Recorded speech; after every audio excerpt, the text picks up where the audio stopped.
जय बाबा की। आप समस्त करौली सरकार के भक्तों को, बाबा जी के भक्तों को मैं डॉक्टर मोहन कमल सादर प्रणाम करता हूं। अपने यूट्यूब चैनल बैलेंस ज़िंदगी में आप सबों का हार्दिक स्वागत करता हूं। दरअसल अचानक से आप सबों के बीच आने का बस मात्र एक उद्देश्य यही है अभी कि अपनी भावना को मैं रोक नहीं सका। अनमोल अनुभव की इस कड़ी में आज कुछ ऐसा अनुभव प्राप्त हुआ कि लगा कि नहीं, किसी को बता ही डालें तो किसे बताएं, तो आप सबों से अच्छे मित्र, अच्छे भाई और मिलेंगे कहाँ। दरअसल इस कथा की, इस अनुभव की शुरुआत होती है सन 2020 से। महीना लगभग फरवरी रहा होगा। मेरे एक बड़े ही अभिन्न मित्र हैं जो अच्छे गायक भी हैं, आगे चलकर बाबा जी के भजन वो भी गाएंगे। अगर वो उस समय दरबार से जुड़े रहते तो भजलेड़े मन श्री राधा रमन निश्चित ही उन्हीं के मुख से आप सबों के बीच प्रस्तुत होता। लेकिन बाबा जी की इच्छा यह थी, चाहत यह थी, आदेश यह था कि इसे मैं ही गाऊं, तो यह सौभाग्य मुझे ही प्राप्त हुआ। खैर, बाबा जी का कोट कोट धन्यवाद और सादर चरण स्पर्श बारंबार कि आप सबों ने बहुत सारा प्रेम स्नेह हमें दिया। इस कथा की, इस अनुभव की शुरुआत सन 2020 के फरवरी महीने में होती है, जब वो एक पेशेंट की तरह मेरे क्लिनिक में आए थे। समस्या क्या थी? तो कमर में दर्द, रीढ़ में दर्द, जांघों में दर्द, लुम्बेगो और साइटिका से वो बिल्कुल ग्रसित थे। 10-20 कदम चलने के बाद ही वो ऐसे थक जाते थे और दर्द इतनी तीव्रता के साथ होता था कि वो चल नहीं पाते थे। कुछ दवाइयाँ पहले वो किसी अन्य डॉक्टर से खा चुके थे और फिर वो मेरे पास आए थे। जो बन पड़ा, जो मेरी समझ में थी, मैंने उन्हें अपने स्टैंडर्ड से, जो मेरा इलाज करने का तरीका है, उस हिसाब से मैंने उन्हें दवाई दिया, कुछ उपाय और बताए। उन्हें कुछ राहत भी मिली, लेकिन जितनी राहत मिलनी चाहिए थी उतनी राहत उन्हें नहीं मिली, ऐसा मेरा मानना है। क्योंकि मैं जिस लेवल से इलाज करता हूं या मैंने उनका किया था, उन्हें बहुत ज़्यादा सुधार होना चाहिए था, लेकिन ऐसा हो नहीं सका। खैर, कुछ ना कुछ सुधार तो जरूर ही हुआ था। और दोबारा जब वो मेरे क्लिनिक में आए तो मैंने फिर उसी आधार पर कुछ दवाइयाँ उन्हें और दी, और फिर उनका क्या हुआ मुझे पता नहीं। बाद में 1 आध महीने बाद जा करके जब उनसे मुलाकात हुई तो उन्होंने कहा कि आपने जो दूसरी बार की जो दवाई दी, पहली बार वाली दवाई तो फ़ायदा भी किया था थोड़ा, लेकिन दूसरी बार वाली दवा फ़ायदा क्या करेगा, और उन्हें रोग को बढ़ा ही दिया। मुझे बड़ा ही आश्चर्य लगा। फिर मैंने कहा कि होता है होम्योपैथ साइंस में, कभी कभी ऐसा भी होता है कि रोग को एग्रावेट कर देता है और फिर वो धीरे धीरे कंट्रोल भी हो जाता है। आपको मुझसे फिर से मिलना चाहिए था, लेकिन वो मुझसे नहीं मिले थे, और इस बीच में उन्होंने कई चिकित्सकों से अपना इलाज शुरू कर दिया। पुर्जा दिखलाया, दवाइयाँ जो होम्योपैथ के हिसाब से होनी चाहिए थी ठीक ही थी, लेकिन दवाई फ़ायदा नहीं कर रहा था। फिर वो एलोपैथ दवाई में गए, फिर वो आयुर्वेदा में गए, फिर वो योगा में गए, फिजियोथेरेपिस्ट के पास गए। मतलब हमारे समस्तीपुर से लेके दरभंगा होते हुए पटना, राजधानी, IGMS होते हुए वे दिल्ली तक, एम्स तक पहुंच गए, और लगातार दवाइयों का सेवन करते रहे। लेकिन बीमारी घटने के बजाय और बढ़ती ही जा रही थी, और बढ़ती ही गई। बीच बीच में हमसे उनकी मुलाकात या फ़ोन कॉल से बात हो जाया करती थी, और उस समय मैं करौली दरबार से मानसिक रूप से जुड़ चुका था और यहाँ के विज्ञान को पढ़ रहा था, अध्ययन कर रहा था। चिकित्सा कार्य गुरुदेव जी के द्वारा जो की जाती है उसे बराबर बड़े गौर से देखा करता था, घंटों तक देखा करता था। समस्याएं समझ में आ गई थी कि बहुत सारी जो इस तरह की समस्याएं होती है, जो हमारे मेडिकल साइंस से वो ठीक नहीं हो पाता है, जिसे हम अनुवांशिक कह के तीसरी कर लेते हैं, वास्तव में वह अनुवांशिकी रोग है क्या? वही जो पूर्वजों का लीला कथा जिसे कहते हैं। इस विषय में मैं उनसे कहना शुरू किया, लेकिन तब तक वो किसी अन्य दरबार से भी पहले से जुड़े हुए थे, तो उनकी समझ में ये बात नहीं जाती थी, और वे कमेंट की जगह टोंट किया करते थे, और कभी कभी ऐसा भी कह देते थे कि भीतर से मुझे गुस्सा उठ जाता था, चिढ़ आ जाती थी। कह देते थे कि आपको ऐसा क्या मिला कि करौली सरकार की जय जयकार में लगे रहते हैं, कुछ विशेष मिले तो मुझे भी बताइएगा। कई बार ये बात जब बोल दिए तो मैं उनके घर के रास्ते से आना जाना ही छोड़ दिया, क्योंकि जब वो बोलेंगे इस तरह की बात तो मुझे बुरा लगेगा, और मैं थोड़ा एग्रेसिव माइंड का, एग्रेसिव मूड का व्यक्ति हूँ। जो कुछ भी आप कहेंगे तो उसका उधारी में रखता नहीं, उसी जगह चुकता कर देने की पूरी कोशिश करता हूँ। तो ये बात का बतंगड़ न हो जाए, रिश्ते न खराब हो जाए, या मुझे क्रोध में आकर के कुछ ऐसे मेरे मुंह से न निकल जाए कि उसका कुछ और भी गलत परिणाम निकल जाए, मैंने रास्ता ही बंद कर दिया। फरवरी महीने से उनकी कथा शुरू हुई थी और सितंबर महीने तक लगभग 2 लाख के आसपास रुपया उनका खर्च हो चुका था। अपने शहर समस्तीपुर दरभंगा से होते हुए पटना तक एक बार में 4-4, 5-5 डॉक्टरों से विभिन्न पद्धतियों से चिकित्सा कार्य ले रहे थे। और मैं बार बार बीच बीच में उन्हें यह रिकॉल जरूर कर दिया करता था कि भाई तुम्हारी ये बीमारी अब दवाई से जाने वाली नहीं है, क्योंकि जिस स्टैंडर्ड से मैंने इलाज किया, जिस लेवल से मैंने इलाज किया, उसे ठीक हो जाना चाहिए था। मैं बहुत बड़ा विशेषज्ञ नहीं, लेकिन अपने क्षेत्रों में इन तरह की बीमारियों का एक तरह से स्पेशलिस्ट ही माना जाता हूँ। 10 में से अगर 8 केस हम हमारे माध्यम से ठीक हो रहे हैं तो इसे हम बहुत ही अच्छा रिजल्ट ही कहेंगे। लेकिन वही जो 20% लगभग रिजल्ट जो अटक जाता है, जिसे मैंने अपने इंटरव्यू में भी दरबार के चैनल के माध्यम से कहा था कि जिसकी खोज में मैं वर्षों से था, जब दरबार को मैंने जानना शुरू किया, पढ़ना शुरू किया, तो समझ में बात आने लगी कि अनुवांशिकी का मूल कारण क्या है, उसमें आखिर उसका रहस्य क्या है। तो मैं उन्हें बार बार कहता था कि आपका जो यह इलाज रोग है यह किसी भी दवाई से जाने वाला नहीं, क्योंकि माजरा दूसरा है। आपको न दरबार की बात समझने दे रहा है आपके पूर्वज, न मेरे पास ही रुकने टिकने दे रहा है, न ही किसी एक डॉक्टर के पास रुकने दे रहा है। आप एक बार में 4-4, 5-5 डॉक्टर से 4-4, 5-5 पद्धतियों से इलाज करवाते हैं, कैसे चलेगा? लेकिन उनकी समझ में कोई बात नहीं आती थी। सितंबर महीने के आसपास ऐसा भी हुआ सन 2020 में कि उन्हें अपने पूरे परिवार के साथ अपना घर भी छोड़ना पड़ा और अपने ससुराल में जाके बस गए। लगभग 2.5 महीने तक वहां रहे हो। अब उनकी स्थिति ऐसी हो चुकी थी कि जिस बिस्तर पर सोना है, उसी पर खाना है, उसी के बगल में कुर्सी लगाकर मलमूत्र का विसर्जन भी करना है, क्योंकि 10-20 कदम भी वो नहीं चल पा रहे थे। इसी बीच मेरे छोटे पुत्र ने एक दिन कह दिया कि पापा आप उनसे बात क्यों नहीं कर लेते हैं, उनको कहते तो सही कि दरबार जाएं, बड़े कष्ट में हैं, ऐसा ऐसा भाभी बोल रही थी, हमारे रिश्ते में भी होते हैं। मैंने कहा कि हाँ रे, 1 महीने से मैंने कॉल उसे नहीं किया है, पिछले 5-7 दिनों से उसकी अक्सर याद आ जाती है और सोचता हूँ कि अभी कॉल करूँगा तभी करूँगा, लेकिन कुछ ना कुछ बात दिमाग में आ जाती है, कोई दूसरा काम आ जाता है तो मैं फ़ोन उसे नहीं कर पा रहा हूँ। अच्छा याद दिलाए, मैं अभी ही फ़ोन कर लेता हूँ। और तत्काल मैंने उनको फ़ोन किया और फिर मैंने उनकी समस्याओं के समाधान हेतु करौली दरबार का रेफरेंस दिया, वहाँ उन्हें रेफर किया कि आप वहाँ जाइए, वहाँ आपका निश्चित ही इलाज होगा और आप ठीक हो जाएंगे। उनकी स्थिति इतनी विकट हो चुकी थी कि अब उनके मुंह से कुछ भी विशेष निकल नहीं पा रहा था। मैंने कहा कि आपकी समझ में बात नहीं आ रही है, यह एक कुल विज्ञान है, इसको समझने की कोशिश कीजिए, पढ़े लिखे लोग हैं आप। आपको मैंने कई बार बहुत सारा वीडियो भेजा है, आप उसको फिर से देखें, सुने, समझें। उन्होंने कहा कि वो सारा डिलीट हो चुका है, आप फिर से कुछ मुझे भेज दें। तो गुरुदेव जी के द्वारा जो 2 डिस्कोर्सेज दिए हुए हैं, करौली दरबार आने से पहले इसे ध्यानपूर्वक सुने, और एक सनातन विधियाँ जो बहुत पुराना वीडियो है, बड़ा ही ज़बरदस्त वीडियो है, उसे ज़रूर आप लोग सुनेंगे। बहुत सारा रहस्य उसमें, बहुत सारा ज्ञान, पूरा विज्ञान का निचोड़ उसमें दरबार का दिया हुआ है, सूक्ष्म जगत का, दरबार की खोज उसमें दी हुई है। फिर से मैंने उन्हें भेज दिया। कल हो करके उनका कॉल आता है और बड़े खुशी के साथ कॉल आता है कि आप सही कह रहे थे, मेरे गुरुदेव तो वहाँ दरबार में करौली धाम में चले गए हैं। दरअसल वह भी किसी संस्था से पहले जुड़े हुए थे और वर्षों से जुड़े हुए थे, बड़े ही डिवोटेड शिष्य रहे थे, बड़े ही डिवोटेड सदस्य वहाँ के रहे थे। और उन्होंने कहा कि वहाँ पहले गुरुजी थे हमारे, लेकिन अब वो गुरुजी वहाँ नहीं हैं, वो गुरु तो हमारे जो है करौली दरबार में आ गए हैं। दरअसल रात में उन्होंने दिन भर वीडियो देखा और रात में जब उन्होंने चैनल को सर्च करना शुरू किया तो गुरुदेव जी का एक बड़ा ही ज़बरदस्त वीडियो है दरबार के चैनल से, टाइटल याद नहीं है लेकिन उसका कुछ मैं बता देता हूँ कि सिचुएशन क्या है वहाँ का। गुरुदेव जो है, सुजारे का मौसम है और वहाँ पर हवन कुंड, अग्निकुंड प्रज्वलित है, वहाँ पर बैठे हुए हैं 5-7 और भी शिष्य भक्तगण वहाँ बैठे हुए हैं। गुरुदेव कुंडलनी मार्ग, योग विज्ञान वगैरह पर के बहुत ही गुहतम चीज़ों पर, गुहतम विषयों पर चर्चा कर रहे हैं। उस वीडियो को जब उन्होंने सुना तो उनके दिमाग की बत्ती जल गई और कहा करेगा जब ऐसा भी यहाँ पर है। मैं तो समझता था सिर्फ यहाँ झाड़ फूक या ओझाई बधाई होता है, लेकिन यहाँ पर तो ऐसा भी है।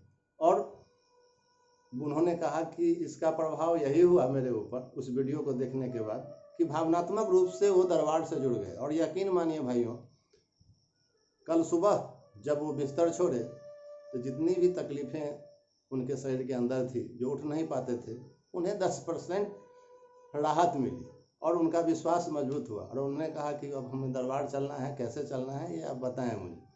मैंने कहा कि पहले आप घर तो आइए, उसके बाद ही बता पाऊँगा मैं कि कैसे क्या करना है। पहले तो आप उस जगह को छोड़ें जहाँ पर आप कैद खाने में एक तरह से बंद हैं। आपके पूर्वज इतने कमाल के हैं कि कहीं टिकने तो नहीं दिया और ससुराल में जाके आपको शिफ्ट करवा दिया है।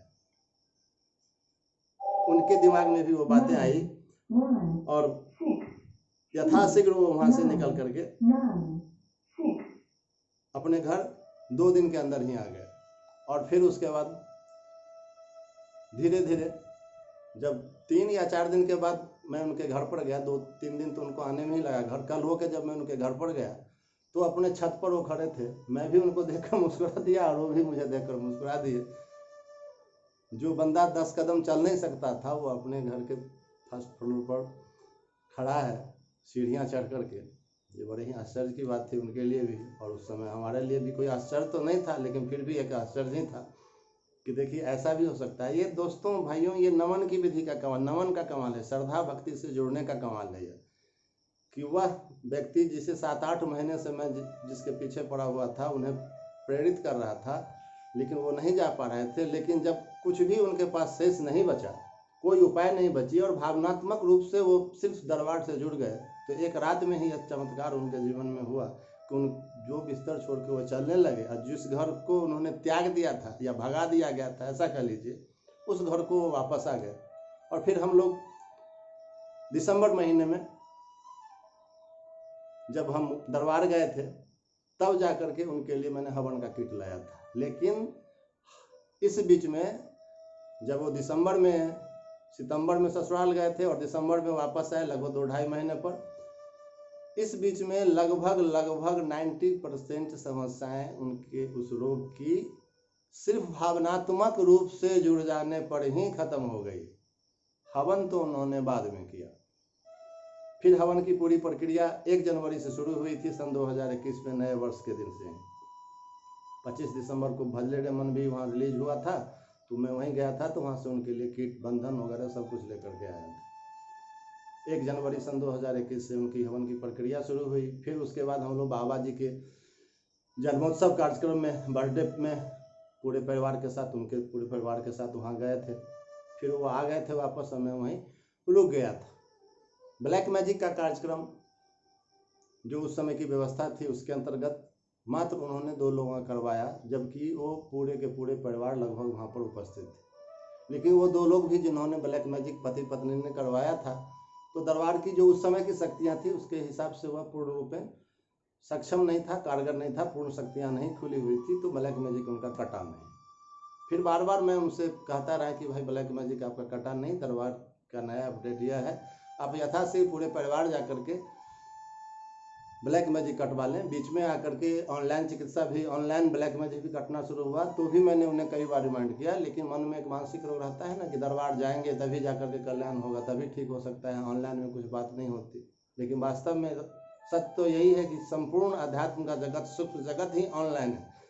आज हम आपसे बात कर रहे हैं, यह भी ऑनलाइन है। यह तो जो आर्टिफिशियल व्यवस्था है इसके अंतर्गत तो ये बात समझ में आ जाती है, कुछ भी आश्चर्य नहीं लगता।